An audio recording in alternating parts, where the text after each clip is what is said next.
badannya tinggi besar, namanya Mahmud. Prajurit yang paling terlatih. Yang kedua adalah namanya siapa? Tahir.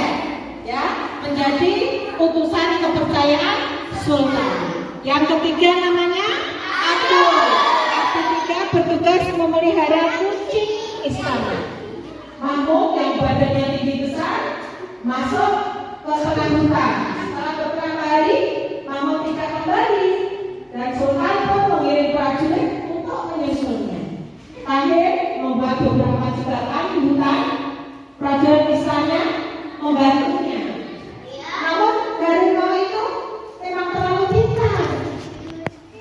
Dia pun dapat menghindari jebakan dan mewakili Tahir serta prajuritnya. Ketika ia melihat sekitar ada durian di pohon yang tak terlalu tinggi. Ketika Abdul mengambilnya, tiba-tiba ada suara mengaum dari bawah pohon. Durian yang dipegang Abdul terjatuh.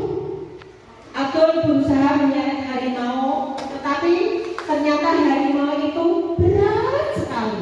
Tak sadarkan diri. Aduh. Ia ingin mengobati luka harimau itu. Mungkin ini akan mengobati lukanya. Siapa yang terjenak? Abdul. Siapa yang membuat jebakan? Siapa yang membuat jebakan? Yang adalah temannya siapa?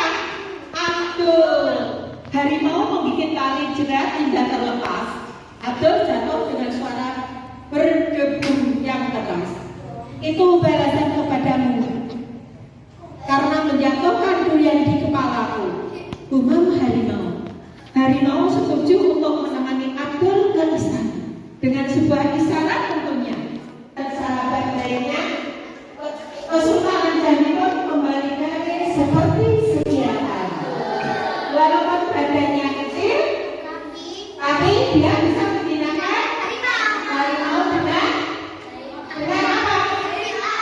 Akal, pikiran. Pokoknya siapa teman Abdul yang tinggi besar? Siapa namanya? Siapa namanya? Siapa yang mau bertanya?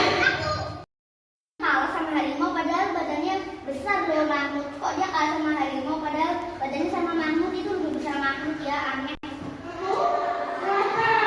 Dia bisa memakai apa ya? Naik tiga abdi.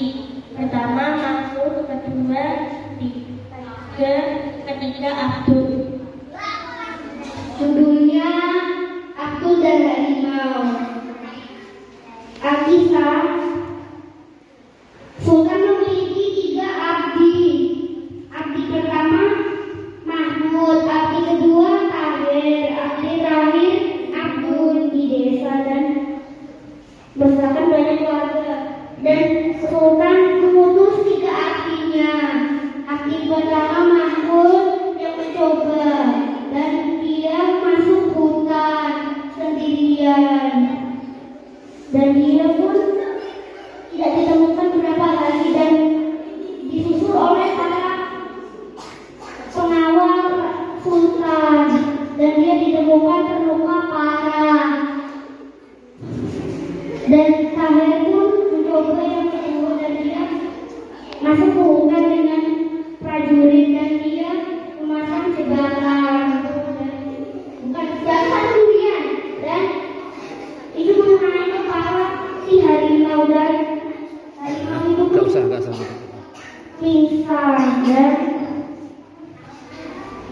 Abdul pun tidak bisa mengobati dia. Hanya ada daun di hutan yang banyak daun dan dia menggunakan obat sebagai daun.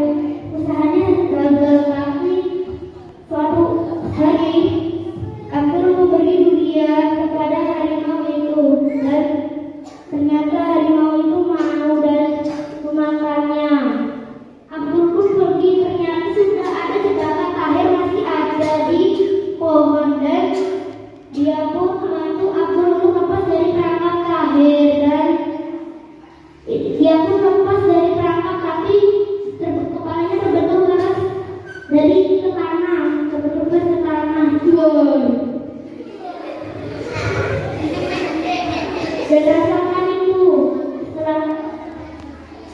Aku